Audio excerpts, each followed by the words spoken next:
If you are capable of lifting somewhere between 20 and 25 kg, I recommend you to start your workout with either 20 or 22.5 kg. ಸುಮ್ಮನೆ 10 kg 15 kg 17 kg ಅಂತ time waste ಮಾಡಬೇಡಿ. That is good, but that is consider as warm up. ನಿಮ್ potential 20ರಿಂದ 25 ಇದೆ ಅಂದ್ರೆ ನೀವು 20 ತಗೊಳ್ಳಿ, 22 kg ತಗೊಳ್ಳಿ. That's how you have to pick your working set with good posture. ಇದನ್ನ ಮಾಡಿದ್ರೆ ಐ ವಿಲ್ ಸಿ ಯಾಕೆ ನಿಮಗೆ ಪ್ರೋಗ್ರೆಸ್ ಬರಲ್ಲ ಅಂತ. Don't undertrain yourself, don't underestimate yourself, ಆಯ್ತಾ?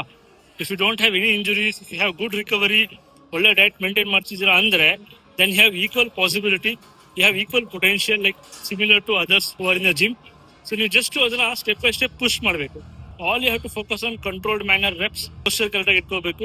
ಕ್ಲಾಸಸ್ ಸ್ವಿಂಗ್ ಮಾಡಬಾರ್ದು, ಮೊಮೆಂಟಮ್ ಯೂಸ್ ಮಾಡಬಾರ್ದು. You should know how to execute in a proper form ಬಗ್ಗೆ ಫೋಕಸ್ ಮಾಡಿ ಅಂಡ್ ಗ್ರಾಜುಯಲಿ ವೇಟ್ಸ್ ನ ವೀಕ್ಲಿ ಇನ್ಕ್ರೀಸ್ ಮಾಡ್ತಾ ಹೋಗಿ. That is a progressive overloading, ಆಯ್ತಾ?